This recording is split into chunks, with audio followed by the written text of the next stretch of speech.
Agora você ouve uma palavra de vida com o pastor Érico Rodolfo Bussinger.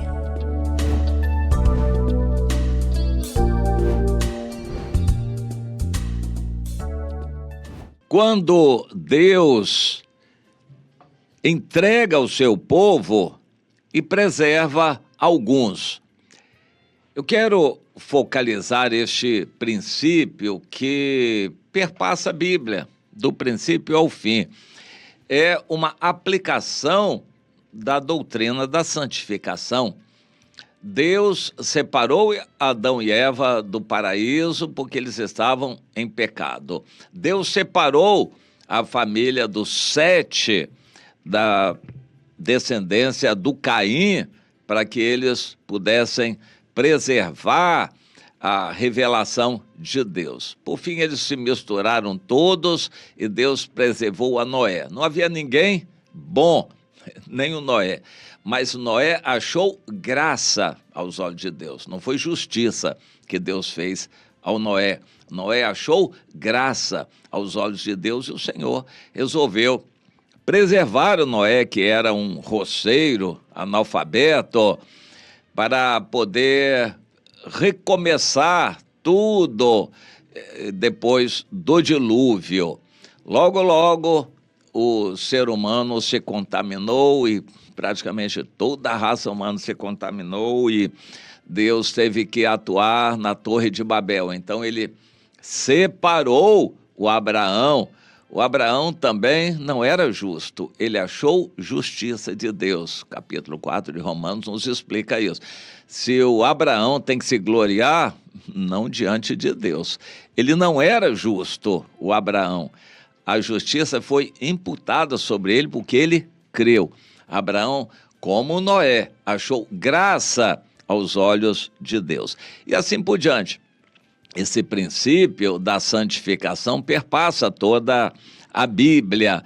Deus separa alguns. Isso aconteceu em Israel. Deus separou Judá do restante de Israel, que já estava todo perdido e contaminado. Dentro de Judá, Deus separou alguns e os levou para o cativeiro para preservar a descendência santa e também preservar a Bíblia, e entregou o resto de Judá para destruição, e assim por diante. Agora, neste final de tempos, Deus vai promover o arrebatamento dos santos, dos puros, aqueles que ele escolheu por graça, e vai arrebatá-los junto com os que ele vai ressuscitar. E o resto vai ficar na terra para perecerem a grande tribulação e depois no juízo final.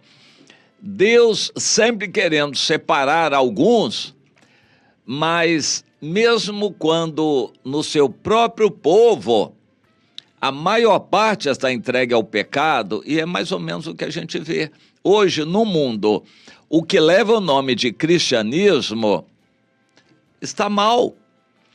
Uma grande parte dos cristãos no mundo são nominais. Eles não têm vida religiosa ativa. Nem vida religiosa ativa eles têm. São cristãos nominais. Não é só no Brasil. Na Europa, nos Estados Unidos, todo mundo ocidental. Cristãos apenas nominais. Mas daqueles que são ativos, que frequentam a igreja, muitos estão na apostasia. Alguns, por um lado, na doutrina dos fariseus e outros na doutrina dos saduceus. Parece que o número de saduceus é maior. Crentes acomodados aceitam a doutrina da salvação e se acomodam. A doutrina da salvação é muito flexível. Para você ter uma ideia, no luteranismo, todos vão ser salvos que foram batizados, porque o batismo é para criança e o batismo traz a graça salvífica, ou salvadora, no batismo, para os luteranos. Depois eles podem viver do jeito que forem, porque já estão salvos. Isso é a doutrina luterana. para você ter ideia. Mas em outras igrejas também, uma vez salvo, para sempre salvo. Você se batizou, tomou decisão, se batizou, está garantido. Pois é. A maior parte dos cristãos, ou que se dizem cristãos, no mundo, não vai subir. Os que vão subir serão pouquíssimos. Perguntaram isso a Jesus, ele disse, a porta é estreita, o caminho é muito apertado e a pessoa vai ter que se esforçar por entrar por essa porta estreita. Serão pouquíssimos os que serão salvos. Mesmo depois de muita filtragem ao longo da história, quando, da ocasião da vinda de Jesus, só a metade é que será salva, o que Jesus quis mostrar nas parábolas que ele contou a respeito do arrebatamento. Só a metade subirá. Serão poucos, mas sempre foi assim, nunca foi diferente. Nunca a maioria foi fiel a Deus, nunca. A maioria é enganosa, por isso a democracia, que é o regime que se baseia na maioria, não é de Deus.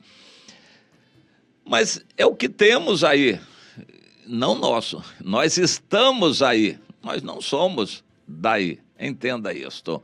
Deus quer que vivamos essa vida santa. A ordem de Deus é santificai-vos, sede santos. A vontade de Deus é a nossa santificação. Isso precisa ficar claro, mas a maioria dos crentes gosta da sua vida no mundo e não se santificam, não se separam. Quando a gente vai para Jeremias no capítulo 15, Deus estava tão irado com o que sobrou do seu povo, Judá, e disse que os mandaria para o cativeiro. Mas, na verdade, seriam 4 sortes de castigo que Deus mandaria. Espada para matar, na verdade matou a maior parte, fome também para matar, e o cativeiro também.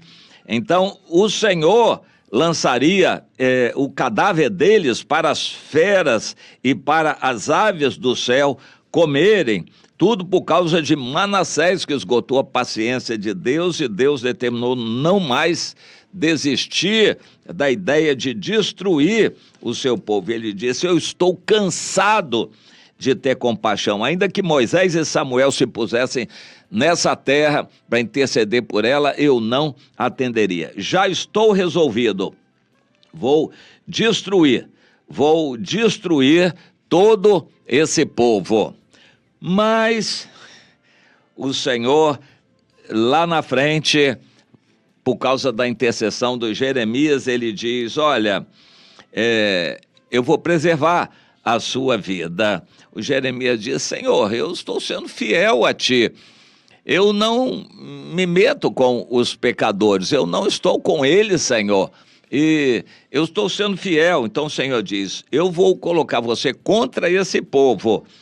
E eles vão pelejar contra você, mas seja fiel a mim, porque eu vou arrebatar você das mãos dos iníquos, eu vou livrar você das garras dos violentos, eu vou livrar você, como eu livrei o Noé, como eu livrei em outras situações, outros, e como eu vou livrar o meu povo que vai ser arrebatado.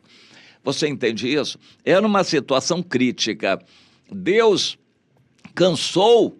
Será que Deus cansa? É interessante essa expressão. Ele diz aqui, eu estou cansado de ter compaixão. A gente precisa pensar nas palavras. Em Isaías 40 diz que Deus não se cansa, mas aqui em Jeremias 15 o próprio Deus diz que estava cansado de ter compaixão. Ele não se cansa de agir, mas ele se cansou de ter compaixão e resolveu, por fim, destruir todo o seu povo. Mas preservou alguns que foram levados para o cativeiro.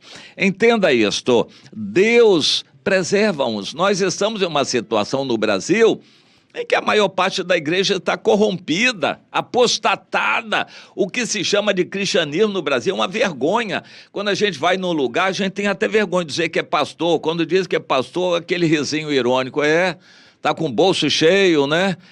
Por causa do nome do evangelho ser enlameado no Brasil do jeito que está. Igrejas comerciais que são empresas atrás de dinheiro e desconhecem a Bíblia, não praticam a santificação, mas é o que há aí no Brasil. E o Senhor está tolerando,